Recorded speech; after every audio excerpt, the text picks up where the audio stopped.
Hello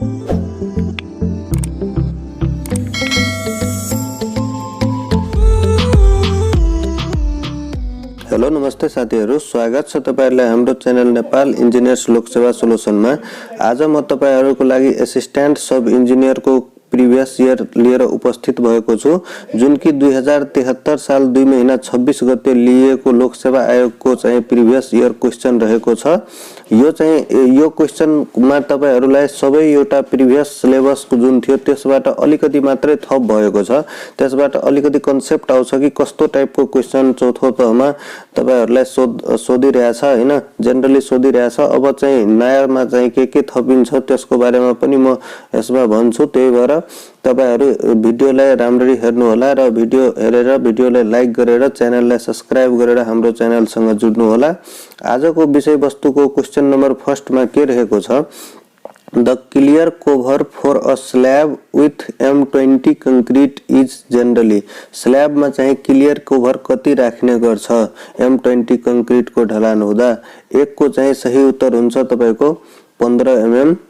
अब question number 2 मा के छ, The thickness of plaster in metric unit in stone masonry wall is A मा छ 12.5 mm, B मा छ 50 mm, C मा छ 20 mm, D मा छ 10 mm। thickness of plaster in stone masonry wall is 2 को चाहिँ सही उत्तर हुन्छ 20 mm। अब क्वेशन नम्बर 3 मा के छ, the initial setting time of ordinary Portland cement, यसको चाहिँ सही उत्तर कुन हुन्छ। ए मा छ 30 मिनेट, बी मा छ 45 मिनेट, सी मा छ 60 मिनेट, डी मा छ 90 मिनेट। त यसको चाहिँ सही उत्तर हुन्छ तपाईको ए 30 मिनेट। अब क्वेशन नम्बर 4 मा के छ, the minimum grade of concrete to be used in reinforce concrete is, minimum grade of concrete कति युज गरिन्छ रेनफोर्स कंक्रीट मा। ए मा छ M15, बी मा छ M20, सी मा छ M10 अनि डी मा छ M25। त 4 को चाहिँ सही उत्तर हुन्छ तपाईको be M20। Minimum grade M15 चाहिँ युज हुँदैन, मिनिमम चाहिँ M20 हुनु पर्छ र त्यो भन्दा बढी हुनु पर्छ। र जुन चाहिँ क्लियर कभर स्ल्याब मा हुन्छ कतै कतै चाहिँ 20 mm पनि युज गरिन्छ, त्यो पनि याद राख्नु होला र कतै कतै 25 पनि युज गर्न मिल्छ। त्यही भएर यसमा चाहिँ यसमा क्लियर कभर M20 को लागि 15 mm मात्रै राख्दा पनि हुन्छ। त्यही भएर त्यो चाहिँ एकचोटी ध्यान दिनु होला, एकचोटी क्रस चेक पनि गर्नु होला यो चाहिँ कति छ अर्को बुकमा। यसमा अलिकति डाउट छ किनकि कतिमा चाहिँ 20 mm पनि लेखेको छ।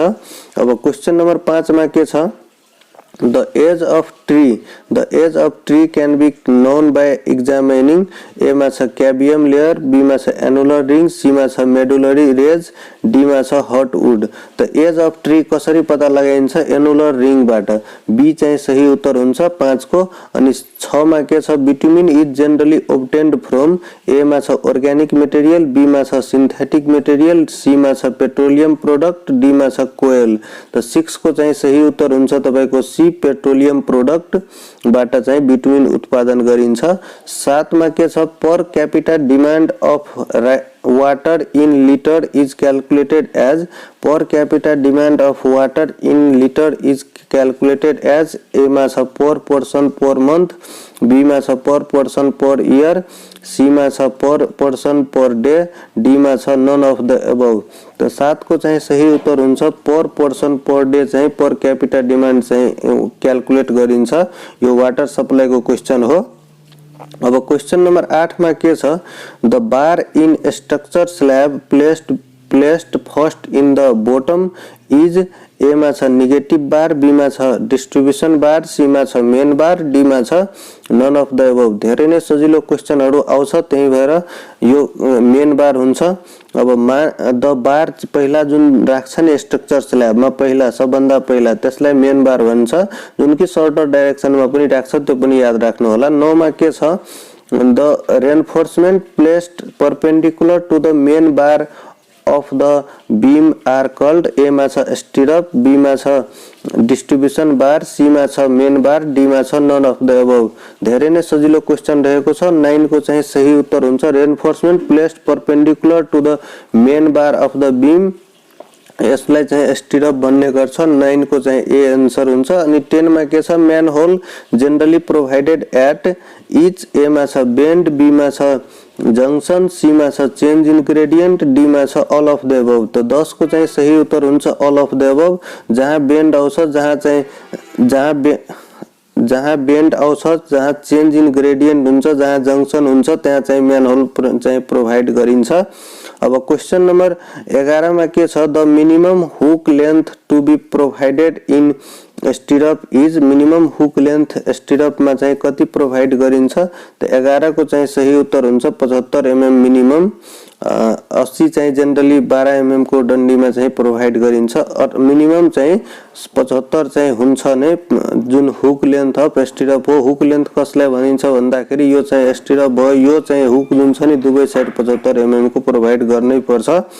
अब क्वेशन नम्बर 12 मा के छ, the primary colour are, A मा छ white, red and black, B मा छ purple, blue and pink, C मा छ black, white and red, D मा छ रेड, ग्रीन एन्ड ब्लू।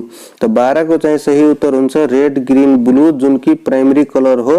अब क्वेशन नम्बर 13 मा के छ, if the level of source of water is higher than the place of consumption, the system adoption for supplying water is, A मा छ pumping system, B मा छ gravitational system, C मा छ combined pumping and gravity system, D मा छ none of the above। तो 13 को चाहिँ सही उत्तर हुन्छ तपाईको B gravitational system। if the level of the source of water is higher than the place of consumption, यानी कि consumption जहाँ चाहिएको छ र level of water चाहिँ जहाँ छ त्यो चाहिँ higher मा भएपछि यसरी चाहिँ वाटर जान्छ जुन कि gravitational system बाट लग्न सकिन्छ। धेरै नै इजी क्वेशनहरु रहेको छ। अनि 14 मा के छ, the FAR is defined as the ratio of floor area ratio हुन्छ यसको चाहिँ फुल फर्म। त्यही भएर 14 को चाहिँ सही उत्तर हुन्छ तपाईको D, total floor area of a building to the site area जुन कि चाहिँ फर्मुला रहेको छ फ्लोर एरिया रेशियो को। अब क्वेशन नम्बर 15 मा के छ, क्युरिङ चाहिँ कसलाई भन्छ, क्युरिङले के काम गर्छ त reduces the shrinkage of concrete, B मा छ prevent the properties of concrete, C मा छ prevent loss of water by evaporation, D मा छ अल अफ द अबव। त 15 को चाहिँ सही उत्तर हुन्छ तपाईको D, all of the above. Reduces the shrinkage of concrete, prevent the properties of concrete, अनि सी मा prevent the loss of water by evaporation, D चाहिँ सही उत्तर हुन्छ। अब क्वेशन 16 मा हेर्नुहोस्, the floor raised above the ground in a ground floor allowing passage of air is, यसको चाहिँ सही उत्तर हुन्छ सस्पेन्डेड फ्लोर। किनकि अब तल चाहिँ floor passage allowing passage of air छ, तल सस्पेन्डेड छ भनेको तल कोलम मात्रै छ अनि घरहरुमा वाल छैन, माथि मात्रै कोलम पछि जुन ढलान भएको छ त्यसमाथि मात्रै तपाईहरुको स्ट्रक्चर छ जुन कि सस्पेन्डेड छ हैन, raised above the ground floor छ, त्यसलाई चाहिँ सस्पेन्डेड फ्लोर भनिन्छ। अब क्वेशन नम्बर 17 मा के छ, AutoCAD is a software for A मा छ designing structure of a building, B मा छ ड्राइङ, अनि सी मा छ एनालाइसिस अफ स्ट्रक्चर, डी मा छ estimation of cost of building. त्यसको चाहिँ सही उत्तर हुन्छ designing a structure of a building, किनकि ड्राफ्टिङ अप्सन छैन, ड्राफ्टिङ हुँदा त्यसमा लगाउनु होला।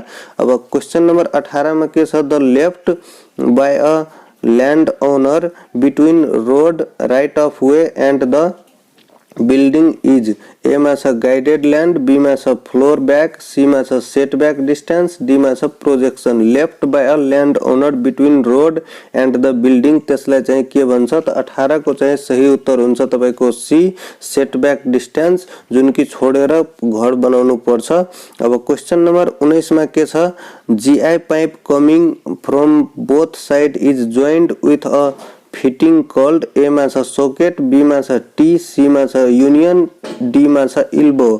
त 19 को चाहिँ सही उत्तर कुन हुन्छ, 19 को सही उत्तर ए हुन्छ socket GI pipe coming from the side is joined with a fitting called socket भन्छ। अब क्वेशन नंबर 20 मा के छ, why earthing is done in the electrical insulation in a house? Why earthing is done in the electrical insulation in a house? A मा छ to increase the voltage, B मा छ for safety precaution, C मा छ to save the power, D मा छ to enhance power। तो यसको चाहिँ सही उत्तर 20 को चाहिँ के हुन्छ, 20 को सही उत्तर फॉर सेफ्टी प्रिकॉशन को लागि अर्थिङ चाहिँ इलेक्ट्रिकल इन्स्टलेसन हाउसमा चाहिँ अर्थिङ चाहिँ गरिने गर्थ्यो पहिला चाहिँ फॉर सेफ्टी प्रिकॉशन को लागि।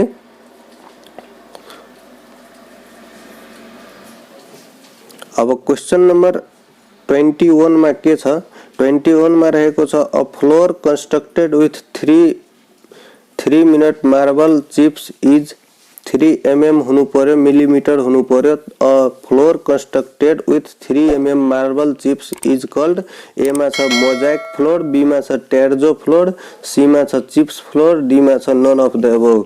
तो 21 को चाहिँ सही उत्तर हुन्छ तपाईको बी टेर्जो फ्लोर, जुनमा 3 mm भन्दा कम को चाहिँ युज गर्ने गर्छ चिप्स साइज। अब क्वेश्चन नंबर 23 मा के छ, the process of developing urban and amalgamating all the land, the returning to the same land owner after deducting contribution for road, open space and for infrastructure development is, यो चाहिँ infrastructure development को question हो। ए मा छ guided land development, be मा छ site and service, C मा छ इन्टिग्रेटेड एक्सन प्लान, डी मा छ ल्यान्ड पुलिङ। तो 22 को चाहिँ सही उत्तर हुन्छ तपाईको डी ल्यान्ड पुलिङ। अब क्वेश्चन नंबर 23 मा के छ, compressive strength of first class brick is, A मा छ 7 newton per mm square, B मा छ 2 newton per mm square, C मा छ 0.5 newton per mm square, D मा छ 3.5 न्यूटन पर mm स्क्वायर। तो 23 को चाहिँ सही उत्तर हुन्छ तपाईको ए 70, फर्स्ट क्लास ब्रिक को 7 न्यूटन पर mm स्क्वायर। अब क्वेश्चन नंबर 24 मा के छ, the name of the slab in which main bar are placed in both direction and its length is less than twice of the breadth is, ए मा छ one way slab, be मा छ 2 way slab, C मा छ continuous slab अनि D मा छ cantilever slab। तो 24 को चाहिँ सही उत्तर हुन्छ तपाईको बी 2 way slab, जसमा चाहिँ its length is less than twice its width भनेको चाहिँ तपाईको length is less than twice of its L by B ratio जुन छ तपाईको less than or equal to 1 हुन्छ, जसलाई चाहिँ तपाईहरु भन्न सक्नुहुन्छ 2 वे स्लैब। र यदि एल बाई बी को रेशियो ग्रेटर देन 2 छ भने, ग्रेटर देन 2 छ भने त्यो 1 वे स्लैब हुन्छ। अब क्वेश्चन नंबर 25 मा के छ, the approval of design drawing before the construction of building in city area of Nepal is done by, A मा छ विलेज डेभलपमेन्ट कमिटी, बी मा छ डिस्ट्रिक्ट डेभलपमेन्ट कमिटी, सी मा छ म्युनिसिपालिटी, डी मा छ नन अफ द, सी हुन्छ म्युनिसिपालिटीले गर्छ। क्वेश्चन नंबर 26 मा छ, dot sheet of standard size paper added together is it to a standard size of, यसमा के रहेको छ, ए मा छ A3 A2 अनि बी मा, अनि सी मा छ A4 अनि डी मा छ A0। तो A4 साइज दुईवटालाई जोड्दाखेरि 210 × 297 जुन छ, 297 त सेम हुन्छ, तर A4 को जुन चौडाइ छ त्यो चाहिँ 420 हुन्छ, त्यही भएर यसको चाहिँ A3 साइज सही उत्तर हुन्छ। अब क्वेश्चन नंबर 27 मा रहेको छ, the standard size of A0 size paper is in metric system मा चाहिँ यसको चाहिँ सही उत्तर कुन हुन्छ, A0 साइज को चाहिँ पेपर को साइज सोधेको छ। 27 को चाहिँ सही उत्तर हुन्छ तपाईको डी 841 into 1189 mm। यसको चाहिँ सही तरिकाले 210 into 297 चाहिँ A4 को साइज को हुन्छ। यसरी 297 यहाँ राख्नु, 420 यहाँ राख्नु, यसलाई 2 गुना गर्दै जानु, सबै साइज को पेपर निस्किन्छ। अब क्वेशन नम्बर 28 मा के छ, when 1 centimeter on a drawing represent 1 meter length, in reality the scale is said to be 1 centimeter is equal to 1 meter length भनेको छ। 1 centimeter is equal to 1 meter, मिटरलाई पनि centimetre मा लग्नुस्, into 0 100 हुन्छ। त्यही भएर 28 को चाहिँ सही उत्तर हुन्छ तपाईको बी, 1:100। अब क्वेशन नंबर 29 में के छ, trench plan of a building shows A मा छ location and dimension of footing in horizontal plane, B मा छ location and depth of the foundation, C मा छ location footing size and depth of the foundation, D मा छ depth of the excavation for the foundation. जुन trench plan हुन्छ, जुन कोलम चाहिँ बनाउने बेलामा पहिला ट्रेन्च प्लान चाहिँ हेर्नु पर्छ। त त्यसको सही उत्तर कुन हुन्छ, लोकेशन चाहिँ फाइन्ड आउट गर्छ कोलमको लागि, फुटिङ साइज पनि फाइन्ड गर्छ र डेप्थ फाइन्ड गर्छ, त्यसलाई चाहिँ ट्रेन्च प्लान भन्छ। सी चाहिँ सही उत्तर रहेको छ। 30 मा के छ, the height of a roof inclined to an angle of 30 degree for inclined length of X is, height of roof चाहिँ इन्क्लाइन्ड टु 30 डिग्री एंगल में छ भने त्यसको चाहिँ इन्क्लाइन्ड लेन्थ कति हुन्छ, 30 को चाहिँ सही उत्तर हुन्छ तपाईको x sin थीटा। यसरी चाहिँ तपाईको यो परपेंडिकुलर में x sin थीटा, होरिजेंटल में x cos थीटा। अब क्वेश्चन नंबर 31 में के छ, the main purpose of a working drawing is, A मा छ to facilitate the construction at site, B मा छ to prepare the bill of a quantities and detail estimate, अनि C मा छ to record the design implementation, E मा छ all of the above. तो 31 को चाहिँ सही उत्तर हुन्छ to facilitate the construction at site. अब क्वेश्चन नंबर 32 मा छ, the principle of surveying is working from whole to part, यो सबैलाई थाहा छ। 32 को चाहिँ सही उत्तर हुन्छ सी। अब 33 मा के छ, in surveying a building is an obstacle to, building मा चाहिँ न चेनिङ गर्न सक्छ न रेन्जिङ गर्न सक्छ, त्यस्तो ऑब्स्टैकल हुन्छ। तो 33 को चाहिँ सही उत्तर हुन्छ तपाईको सी।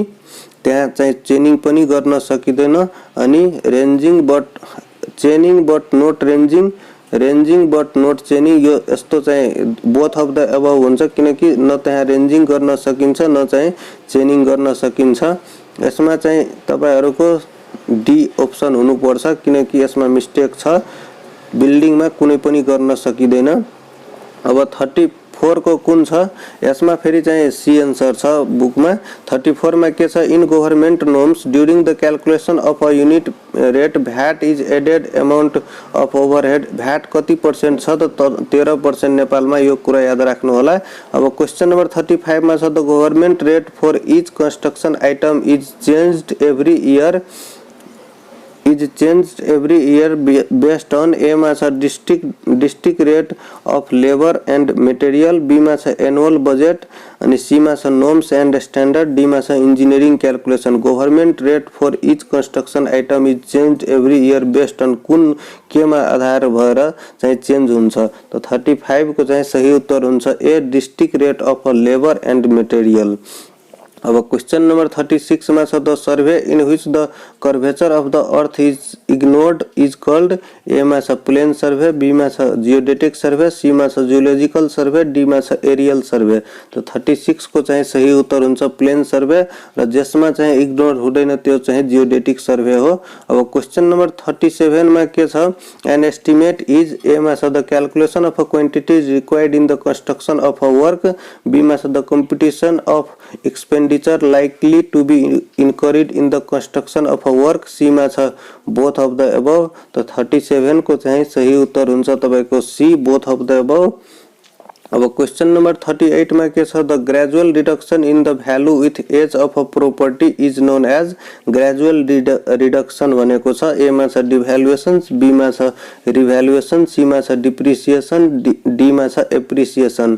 तो 38 को चाहिँ सही उत्तर हुन्छ सी, डिप्रिसिएसन, ग्रेजुअल रिडक्शन भनेको छ, त्यही भएर। अब क्वेश्चन नंबर 39 में के छ, the necessary elements of an estimate are, A मा छ रेट, बी मा छ स्पेसिफिकेशन, सी मा छ ड्राइङ, डी मा छ अल अफ द अबव। त 39 को चाहिँ सही उत्तर हुन्छ D all of the above. अब क्वेशन नंबर 40 मा के छ the accurate centring of a plane table is done by A मा छ स्पिरिट लेभल, बी मा छ प्लम्बिङ, सी मा छ एलिडेड, डी मा छ ranging rod. The accurate centring of a plane table is done by 40 को चाहिँ सही उत्तर हुन्छ प्लम्बिङ। अब क्वेश्चन नंबर 41 मा के छ a relatively fixed point of known elevation above datum is called. A मा छ डाटम पॉइंट, बी मा छ बेंचमार्क, सी मा छ रिड्यूस लेवल, डी मा छ रेफरेंस पॉइंट। तो 41 को चाहिँ सही उत्तर हुन्छ benchmark. Relatively fixed of known elevation भन्दाखेरि बेंचमार्क मा लगाउनु होला। अब 42 मा छ the angle between two plane mirror of optical square is. Angle between two plane mirror of optical square is 42 को चाहिँ सही उत्तर हुन्छ तपाईको बी 45 डिग्री। अब क्वेश्चन नंबर 43 मा छ the reduce level of a point is its elevation with reference to. A मा छ ग्राउंड सरफेस, बी मा छ लेवल्ड सरफेस, सी मा छ सी लेवल, डी मा छ डाटम सरफेस। तो 43 को चाहिँ सही उत्तर हुन्छ तपाईको D datum surface. The reduce level of a point is its elevation with reference level datum surface हुन्छ 43 को डी हुन्छ। साथीहरु सर्वे को लेक्चर 3 वटा अपलोड गरिसकेको छु। कसैलाई सर्वेमा डाउट छ, कुनै न्यूमेरिकलहरुमा डाउट छ भने त्यो भिडियो हेर्न नबिर्सिनु होला। र बिल्डिङ कन्स्ट्रक्सन टेक्नोलोजी को पनि अपलोड भइसकेको छ, ड्राइङ को पनि अपलोड भइसकेको छ, एस्टिमेशन को 2 वटा को सेट अपलोड भइसकेको छ। साथसाथै सब इन्जिनियर को प्रिभियस इयर धेरै नै अपलोड भइसकेको छ 50 वटा सम्म, त्यो पनि हेर्न नबिर्सिनु होला। 44 मा के छ त length of engineer's chain should be. 44 को चाहिँ सही उत्तर हुन्छ the length of engineer's chain in 30 metric chain हैन, 30 मेट्रिक हैन, the length of engineer's chain कति रहेको छ त 100 फिट। यसको चाहिँ सही उत्तर हुन्छ डी 44 को। अनि 45 मा के छ लिंक कतिवटा हुन्छ 30 मिटर मेट्रिक चेनमा त 30 पंचे 150, त्यही भएर 150 वटा हुन्छ र 20 मिटर मा चाहिँ 100 वटा हुन्छ। 46 मा के छ the unit of measurement of would work in door and window frame rafter beam roof truss etc. is in. जुन चाहिँ मेजरमेन्ट अफ वुड वर्क छ त्यसको लागि चाहिँ सही उत्तर हुन्छ क्यूबिक मिटरमै हुन्छ। युनिट अफ मेजरमेंट सबैको लागि भनिदिएछ, door window frame rafter beam. यसको चाहिँ 46 को चाहिँ सही उत्तर डी नै हुन्छ। अब क्वेश्चन नंबर 47 मा छ king closer are related to king posters, B मा छ क्वीन पोस्टर्स ब्रिक मेजनरी सँग रिलेटेड छ र त्यसको ट्रायंगुलर शेप कटिङ हुन्छ। यति कुरा याद राख्नु होला 47 को। अब 48 मा के छ the commonly used raw in the manufacture of cement is. A मा छ स्लेट, बी मा छ सैंडस्टोन, सी मा छ लाइमस्टोन, डी मा छ बसाल्ट। त 48 को चाहिँ सही उत्तर हुन्छ लाइमस्टोन, चुन ढुंगा जसलाई भन्छ। लाइमस्टोन सिलिका र एलुमिना मिलेर बनेको चाहिँ हुन्छ। अब क्वेश्चन नंबर 49 मा के छ इन स्पेसिफिकेशन कतै कतै यो पनि हुन्छ सिमेन्टलाई चाहिँ लाइमस्टोन र क्ले पनि लेखिन्छ र क्ले सिलिका र एलुमिना को मिक्सचर बनाएर क्ले को प्रोडक्ट हुन्छ। अब क्वेश्चन नंबर 49 मा के छ in specification of earthwork in foundation trench drains etc. the lift ordinarily specified is। ए मा छ 1.5 मिटर, बी मा छ 3 मिटर, सी मा छ 5 मिटर, डी मा छ 30 मिटर। तो 49 को चाहिँ सही उत्तर हुन्छ 1.5 metre. earthwork in excavation trench drain or drains etc the lift ordinary specified is 1.5 meter यो कोड में रहेको छ। अब 50 मा के छ the coarse aggregate is written on sieve of A मा छ 4.75 mm, B मा छ 12 mm, C मा छ 14 mm, D मा छ 29 mm। यसको सही उत्तर हुन्छ 4.75 mm मा रिटर्न हुन्छ र 75 mm मा पास हुन्छ। त्यो कुरा पनि याद राख्नु होला। हस् त साथीहरु, आजको भिडियोमा अलिकति पीडीएफ क्लियर नभएकोले राम्रो भिडियो बनाएको छैन, तर पनि तपाईहरु इयरफोन लगाएर सुन्नु होला र सबै क्वेशन एन्सर बुझ्नु होला। धेरै नै इम्पोर्टेन्ट सेट रहेको छ। हस् त साथीहरु, धन्यवाद।